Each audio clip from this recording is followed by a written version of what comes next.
Hello everyone, कैसे हैं सभी लोग। आई होप आप सभी लोग एकदम बढ़िया होंगे। डियर स्टूडेंट्स, आज के इस वीडियो में लेकर आ गया हूं conservation of plants and animals का पार्ट 3। और आज के इस वीडियो में हम बात करने वाले हैं रेड डेटा बुक के बारे में और माइग्रेशन के बारे में। तो यहाँ पर हम बहुत ज़्यादा इंपॉर्टेंट टॉपिक्स तो देखो हम पहले कवर कर चुके हैं।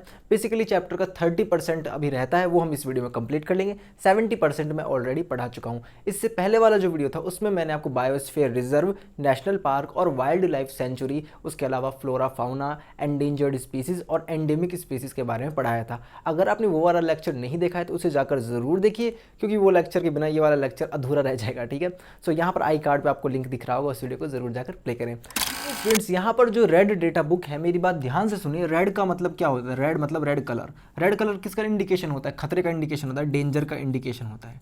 डेंजर मतलब जहाँ पर आपको रेड बटन या फिर रेड कोई साइन दिखता है, आप समझ जाते हो खतरे वाली बात है। तो उसी तरीके से यहाँ पर एनिमल्स और प्लांट के लिए एक ऐसी बुक बनाई गई है जिनमें उनके बारे में लिखा गया कि ये वाले एनिमल्स खतरे में है। किस चीज़ के खतरे में है? एक्सटिंक्शन यानी विलुप्त होने के खतरे में है। उनकी लिस्ट बनाई जाती है, वो इस बुक में पाया जाता है।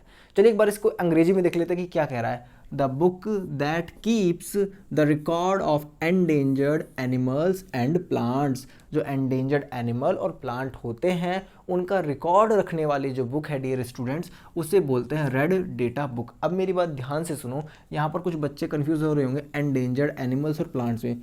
एंडेंजर्ड एनिमल्स और प्लांट्स वाला टॉपिक मैंने पिछले वीडियो में कवर किया था। अगर आपने वो वाला वीडियो नहीं देखा तो कोई बात नहीं, मैं आपको दोबारा बता देता हूँ।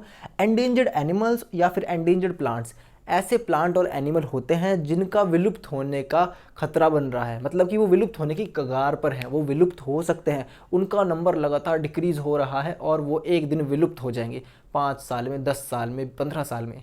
एंडेंजर्ड एनिमल्स और प्लांट्स, ठीक है, तो ये विलुप्त होने की कगार पर हैं, इन्हें बोला जाता है एंडेंजर्ड एनिमल्स और प्लांट्स। एंट्रेंस एग्जामिनेशन में आपसे कई बार 2 क्वेश्चन पूछता है। अब 2 क्वेश्चन कौन से पूछता है? एक ये पूछ लेता है कि एंडेंजर्ड एनिमल्स और प्लांट्स का डेटा कौन सी बुक रखती है? आप कहेंगे रेड डेटा बुक रखती है। या फिर रेड डेटा बुक किसका डेटा रखती है? एंडेमिक स्पीसीज का रखती है, एंडेंजर्ड एनिमल्स का रखती है, एंडेंजर्ड प्लांट्स का रखती है, दोनों का रखती है। तो एंडेंजर्ड एनिमल्स और प्लांट्स का डेटा कौन रखती है? Red data book. तो इस तरीके से घुमाकर भी कई बार क्वेश्चन आपसे पूछ लेता है। और अगर आप एक अच्छे एंट्रेंस लेवल की तैयारी कर रहे हो, हायर लेवल की, तो वहाँ पर कई बार क्वेश्चन में ये पूछ लेता है डियर स्टूडेंट्स कि रेड डेटा बुक को मेंटेन कौन करता है। आपको ये याद रखना है, रेड डेटा बुक का जो मेंटेनेंस है, मतलब कि कौन सा ऑर्गेनिज्म इसके अंदर आएगा, कौन से ऑर्गेनिज्म की लिस्ट आएगी, उनके बारे में क्या डिटेल्स डलेंगी, कितना उनका नंबर है, ये सब एनालिसिस, ये सारे सर्वेज इकट्ठा करके जो डेटा कलेक्शन का काम है वो एक इंटरनेशनल ऑर्गेनाइजेशन करती है।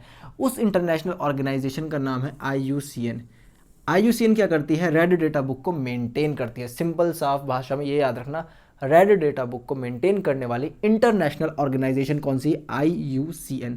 IUCN, इसकी फुल फॉर्म आपको पता होनी चाहिए डियर स्टूडेंट्स। देखिए आपके बुक में नहीं है, बट एक पॉइंट की तरह इसे एक्स्ट्रा लिख लीजिए, क्योंकि बहुत आपको अच्छा रहेगा। ठीक है, नॉलेज आपको बढ़ाएगा और इंपॉर्टेंट है। तो IUCN की फुल फॉर्म क्या है? International union of conservation of nature. International union of conservation of nature, ठीक है, IUCN। देखिए IUCN, international union of conservation of nature. अगर आपको ये वाली फुल फॉर्म याद हो गई है तो कमेंट सेक्शन में जल्दी से इस फुल फॉर्म को लिख लीजिए। मैं देख पाऊंगा कि कौन कौन से बच्चों ने लिखा है। मेरे को बहुत अच्छा लगेगा अगर आप इसे कमेंट सेक्शन में लिखते हैं। मेरे को लगेगा कि आप अच्छी तरह पढ़ रहे हैं और आपको चीज़ें याद हो रही हैं।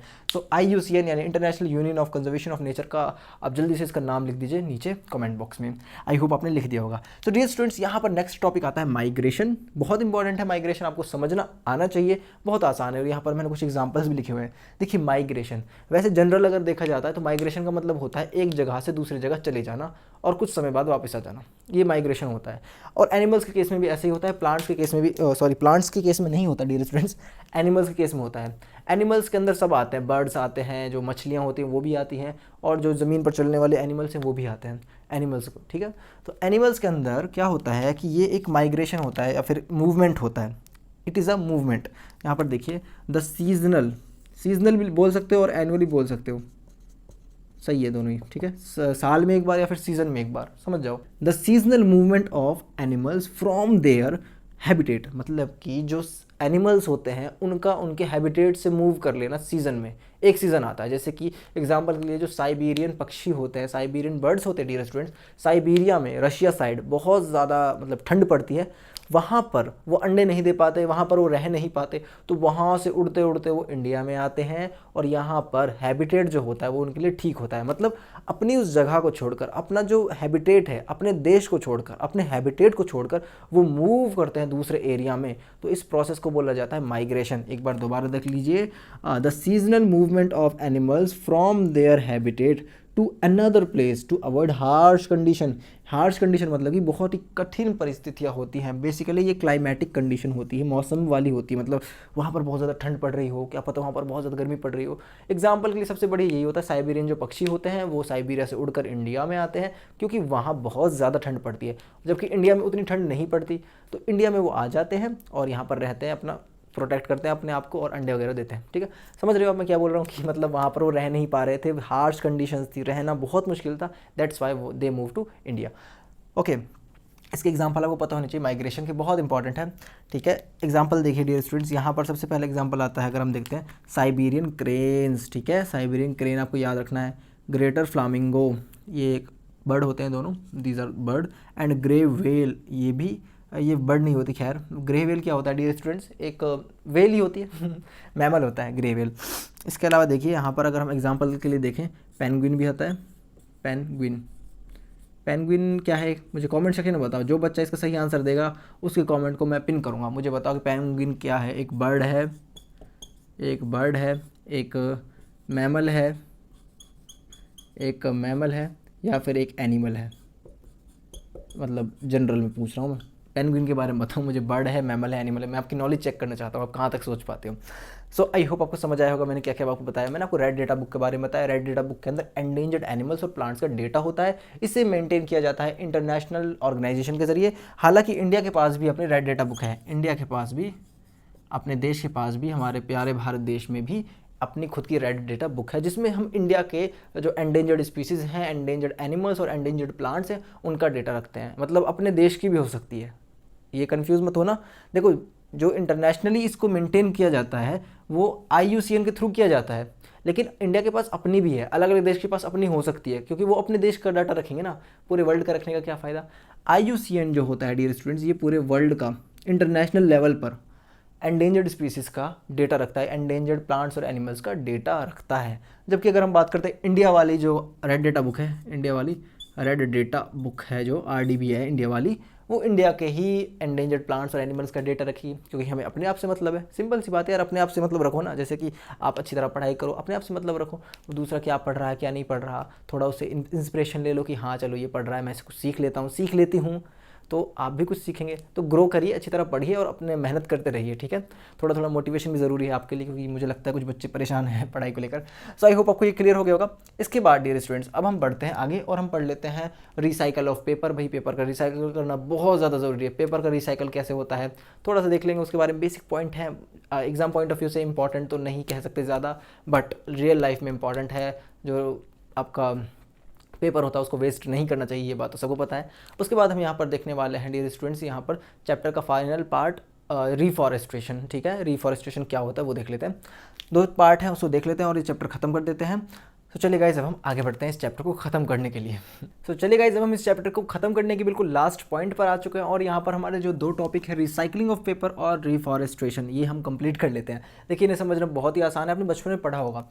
रिसाइकलिंग ऑफ पेपर यानी कि पेपर को बार बार यूज़ करना। रिसाइकल, री मतलब दोबारा, साइकिल मतलब एक चीज़ को बार बार यूज़ करना। मान लो एक पेपर था, उसको हमने यूज़ किया, अगेन हमने उसको कंपनी में भेज दिया, वापस भेज दिया मैन्युफैक्चरिंग डिपार्टमेंट में, वहाँ पर उसको दोबारा यूज़ किया जाएगा, 2 साइकिल हो गई। उसको फिर तीसरी बार यूज़ किया जाएगा, 3 साइकिल हो गई। आपने देखा होगा नोटबुक के पेजेस कई तरह के होते हैं, एक बिल्कुल वाइट होता है, बिल्कुल वाइट, वो फर्स्ट कॉपी होता है, उसके बाद वो दोबारा से रिसाइकल हो जाता है, वो सेकंड कॉपी बन जाता है, थर्ड कॉपी, फोर्थ कॉपी। तो एक तरीके से रिसाइकल होता है। ठीक है, बार बार जितना ज़्यादा वो रिसाइकल होगा उसका कलर उतना ही ज़्यादा डार्क हो जाएगा। कैसा हो जाएगा? डार्क। जितना ज़्यादा रिसाइकल्ड पेपर होगा उतना ही कलर उसका डार्क होगा। ठीक है, तो यहाँ पर डियर स्टूडेंट्स हमें रिसाइकलिंग ऑफ पेपर के बारे में पढ़ना है। इसका डेफिनेशन क्या होता है, बिल्कुल सिंपल भाषा में मैंने अपने हिसाब से लिखा है, आप एग्जाम में लिखोगे कोई नंबर नहीं काटेगा। देखिए, 1 piece of paper is used many times. एक पेपर के पीस को कई बार यूज़ कर लिया जाता है, उसे बोलते हैं recycling, by the help of manufacturing industries. ठीक है, मतलब कंपनी उसको बार बार रिसाइकल करती है। इसे हम बोलते हैं रिसाइकल। एक ही पेपर के पीस को बार बार यूज़ कर लेना रिसाइकलिंग होता है। It helps in saving more trees, ये हमें पेड़ों को बचाने में हेल्प करता है, पेड़ों को बचाने में हेल्प करता है। क्यों? देखिए 17 बड़े ट्रीज़, 17 फुली ग्रोन ट्रीज़ जो होते हैं वो 1 टन ऑफ पेपर प्रोड्यूस करते हैं, ठीक है। 1 टन पेपर प्रोड्यूस करने के लिए 17 बड़े पेड़ चाहिए, आपको ये बात पता होनी चाहिए। और recycling of paper, recycling of paper का मतलब क्या है? जितना ज़्यादा हम रिसाइकल करेंगे पेपर को, बार बार अपना यूज़ करेंगे। देखो रिसाइकल का मतलब ऐसे मत समझना जैसे मैं बोल रहा हूँ कि बार बार यूज़ करेंगे। फॉर एग्जांपल मेरे पास ये बुक है, ठीक है, एनसीईआरटी की बुक है आपकी क्लास 8 की। मान लीजिए ये बुक मेरे को रिसाइकल करानी है। रिसाइकल कैसे होगी? जो इसके पेपर है ना डियर स्टूडेंट्स, खैर ये तो इसमें लिखा हुआ है, तो ये सब मिटा दिया जाएगा, पूरा वाइट कर दिया जाएगा इसको दोबारा से। तो जब इसको दोबारा वाइट करेंगे तो ये देखो अभी थोड़ा थिक है, हल्का सा ये मोटा है, लेकिन जब इसको रिसाइकिल करेंगे ये हल्का सा पतला हो जाएगा, क्योंकि इसकी एक लेयर हट जाएगी, ठीक है, एक लेयर हट जाएगी। जब इसकी एक लेयर हट जाएगी तो इसे बिल्कुल वाइट कर दिया जाएगा, तो हम इसको यूज़ कर सकते हैं। फिर वहाँ पर हम कुछ लिख देंगे, वहाँ पर मान लो दोबारा बुक छप जाएगी, तो हम उसको दोबारा अगर रिसाइकिल कराएंगे तो वो पेज और पतला हो जाएगा, पेज कमज़ोर हो जाएगा और हल्का हल्का डार्क होते चला जाएगा। मतलब कि बार बार उसी साइकिल में यूज़ कर रहे हैं, मतलब एक बार यूज़ किया उसको, इसको हमने मतलब यूज़ करके रख लिया, इसको रिसाइकलिंग के लिए भेज दिया, दोबारा नई बुक छप कर आएगी, इसी बुक के जो जितना भी ब्लैक ब्लैक लिखा हुआ है ये बिल्कुल क्लीन कर दिया जाएगा, इस पर दोबारा से लिखा जाएगा, मतलब कंपनी वाले लिख कर देंगे वो सब, तो रिसाइकल बुक हो जाएगी, ठीक है। तीसरी बार चौथी बार ऐसे रिसाइकल होकर आती है। आई होप आपको समझ आया होगा कि रिसाइकलिंग कैसे होती है। सो आपको क्लियर हुआ? तो रिसाइकलिंग ऑफ पेपर को करने से हमें क्या फ़ायदा होता है? पानी हम सेव कर पाते हैं और एनर्जी सेव कर पाते हैं। ऑब्वियसली पेपर को बनाने के लिए यार पानी चाहिए, बहुत सारा पानी चाहिए। यहाँ पर हमने 17 पेड़ों की बात करी है, तो 100 किलो पानी लग जाता है, कुछ शायद 1 किलो पेपर बनाने के लिए, मेरे दिमाग से निकला हुआ है, पर बहुत सारा पानी लगता है। यस, ये मैं कह सकता हूँ कि बहुत सारा पानी लगता है। उसके बाद देखिए रिफॉरेस्टेशन क्या है? दोबारा से फॉरेस्ट को लगा देना। देखो स्टार्टिंग में हमने क्या पढ़ा था? डीफॉरेस्टेशन, डी था वहाँ पे, यहाँ पे क्या है? क्या है? री मतलब दोबारा, ठीक है। रिफॉरेस्टेशन क्या होता है? री मतलब दोबारा फॉरेस्ट को लगा देना। जो डीफॉरेस्टेड फॉरेस्ट है, मतलब जिस फॉरेस्ट को हमने स्टार्टिंग में हटा दिया था, अब हम कह रहे हैं यार हमने गलती कर दी, चलो इसको दोबारा सही करते हैं। अब जब हम इसे सही करने जा रहे हैं, इस प्रोसेस को बोलेंगे रिफॉरेस्टेशन। और जो गलती हमने करी थी वो क्या थी? डीफॉरेस्टेशन। मतलब गलती का नाम है डिफॉरेस्टेशन, गलती को जो सुधारने का जो हमारा प्रयास है वो क्या है? रिफॉरेस्टेशन, ठीक है। सो रिफॉरेस्टेशन में क्या होता है? इट इज़ द रीस्टॉकिंग यानी दोबारा से लगा देना ऑफ द डिस्ट्रॉयड फॉरेस्ट। जो डिस्ट्रॉयड फॉरेस्ट था, जिसको हमने निस्त नाबूद कर दिया था, जिसके पेड़ हमने काट दिए थे, हम कह रहे हैं कि अब इसके पेड़ों को दोबारा लगाएंगे। और यहाँ पर जनरली क्या होता है? प्लांट नए लगते हैं, नए प्लांट लगते हैं छोटे छोटे।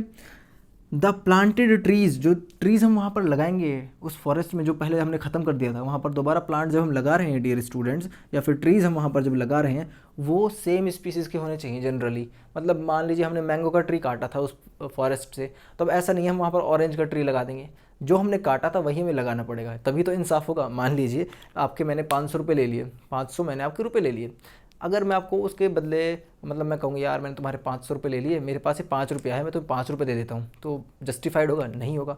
या फिर मान लीजिए आप किसी मॉल में गए अपने कपड़े खरीदने के लिए, और वहाँ पर आपने कोई कपड़ा लिया, मान लो 800 रुपये का कोई आपने जीन्स वगैरह ली, ठीक है, मान लीजिए 800 रुपये की कोई जीन्स वगैरह आपने ली, और आपको उस जीन्स से कुछ दिक्कत लगी, आप कहोगे कि यार ये वापस करो, हमें मेरे पैसे वापस दो। वो कहेगा नहीं सर, हमारे पास दूसरी जीन्स है उतने ही पैसे की है वो, अब वो ले लो। तो आपको पसंद तो वो जीन्स आई थी ना, पुरानी वाली जो आप चाहते हो, पर वो आपको दे नहीं रहा, तो ये गलत है एक तरीके से। तो उसी तरीके से डियर स्टूडेंट्स, यहाँ पर जो हमने ट्री काटा था, जिस स्पीसीज़ का ट्री हमने काटा था, वही स्पीसीज़ हमें लगानी चाहिए। 2 पॉइंट आपको याद रखना है, यहाँ पर रीस्टॉकिंग की जाती है ट्रीज़ की, और जो नए ट्रीज़ लगाए जाते हैं generally should be the same species. वो नए जो ट्रीज़ हैं वो सेम स्पीसीज़ के होने चाहिए, ठीक है। और जितने हमने काटे थे plant, we must plant at least as many as we cut. जितने ज़्यादा ट्रीज़ हमने काटे थे उतने ही हमें वहाँ पर लगाने हैं। प्लांट का मतलब लगाना भी होता है, प्लांट का मतलब पौधा भी होता है, प्लांट का मतलब लगाना भी होता है। I planted a mango tree, मैंने एक मैंगो ट्री लगाया, तो प्लांट का मतलब लगाना भी होता है, कंफ्यूज नहीं होना। तो जितने देखो यहाँ पर 3 पॉइंट आते हैं, एक तो होता है रीस्टॉकिंग करना होता है ट्रीज़ का, ठीक है। दूसरा वो सेम स्पीसीज़ होनी चाहिए, और तीसरा जितने हमने काटे थे उतने ही हमें लगाने होंगे, ठीक है। उसके बाद देखिए यहाँ पर देखो ये जो हम कर रहे थे ना, ये था आर्टिफिशियल था, ये आर्टिफिशियल यानी कि ह्यूमन वाला, ह्यूमन का इंटरफेयर हमने किया था, ह्यूमन ने इंटरफेयर किया था यहाँ पे हमने, तो ये तो हमने आर्टिफिशियल तरीके से किया। लेकिन नेचुरली भी होता है डियर स्टूडेंट्स, जो डिफॉरेस्टेटेड एरिया होता है, अगर हम उसे ऐसे ही छोड़ दें अनचेंज्ड, मतलब कि हमने ट्रीज़ वगैरह काट लिए और हम चले गए उसको ऐसे ही छोड़ के, तो कुछ समय बाद ना वो मतलब 10 साल 15 साल 20 साल बाद वो दोबारा से रीस्टोर हो जाता है, क्योंकि उसके सीड वगैरह वहीं पर पड़े थे। तो नेचर अपने आप को दोबारा हील कर लेता है, अपने आप को सही कर लेता है डियर स्टूडेंट्स। तो यहाँ पर आपको ये याद रखना है नेचुरल वे से कैसे होता है। अगर वो जो डिफॉरेस्टेड एरिया था उसको अगर ऐसे ही छोड़ दिया जाए, if it is left unchanged, then it will regrow, it will heal itself, it will gain more trees, and then we can say it is the reforestation by the nature. So I hope आपको समझ आया होगा मैंने क्या बताया। Recycling of paper मैंने आपको समझा दिया, ज़रूरी है क्योंकि इससे हमें एनर्जी सेव करने में हेल्प मिलेगी और वाटर तो सेव होगा ही। उसके अलावा यहाँ पर मैंने बताया ये ज़्यादा से ज़्यादा पेड़ हमें बचा कर देगा। कौन? Recycling of the paper. Deforestation का मैंने बताया दोबारा से रीस्टॉकिंग की जाती है, लगाए जाते हैं पेड़, सेम स्पीसीज़ के लगाए जाते हैं, जनरली सेम स्पीसीज़ के, और उतने पेड़ लगाए जाते हैं जितने हमने काटे थे। जो हमने काटा था वही लगाना पड़ेगा उतना ही अमाउंट में। और नेचर के थ्रू कैसे होता है डियर स्टूडेंट्स, अगर उस एरिया को अनचेंज्ड रख दिया जाए, जो डिफॉरेस्टेड एरिया था जिसको हमने काटा था उसको हमने एज इट इज़ रख दिया, वो दोबारा से सही हो जाएगा। सो गाइज इस चैप्टर का हमने 95% पार्ट कंप्लीट कर लिया है। 95% जो थियोरेटिकल पार्ट है वो कंप्लीट कर लिया है। छोटा सा टॉपिक रहता है प्रोजेक्ट टाइगर, और इसके अलावा इंडियन फॉरेस्ट एक्ट करके एक टॉपिक रहता है, छोटा सा। दोनों छोटे छोटे टॉपिक है, दोनों को 5 मिनट के अंदर कवर किया जा सकता है। उसका मैं सेपरेट वीडियो बाद में बना दूंगा। अपनी एनसीईआरटी बुक में आप देखते हो 2-2 लाइन है उसके बारे में, 2-2 लाइन है, मतलब इस जो 5% रहता है वो आप अपनी बुक को एक बार ज़रूर रीड कर लेना, ठीक है, समझ जाओगे मैं क्या कह रहा हूँ। और हमारी तरफ से चैप्टर डन है। इसके बाद हम कौन सा चैप्टर करें आप मुझे कमेंट सेक्शन में बताएंगे। साउंड चैप्टर करें या फिर कोल एंड पेट्रोलियम का रिवीजन करें, कमेंट सेक्शन में आप मुझे बताना। जितने ज़्यादा कमेंट आप करोगे मैं आपको डिसाइड करके बता दूंगा। सो आई होप आपको ये वीडियो अच्छा लगा। तुमने पढ़ाई अगर अच्छे से की है ना तो मुझे बहुत अच्छा लगेगा। सो कमेंट सेक्शन में मुझे अभी लिख के दिखाओगे यस सर हमने अच्छे से आपकी पढ़ाई करी है, हमें समझ आ गया है, मुझे अच्छा लगेगा, ठीक है। सो गाइज अब मैं चलता हूँ, रात के 1 बज रहे हैं फिलहाल और मेरा सोने का समय हो गया। आप भी सोइए, अच्छी तरह पढ़ाई कीजिए, अपना ख्याल रखिए, टेक केयर, बाय।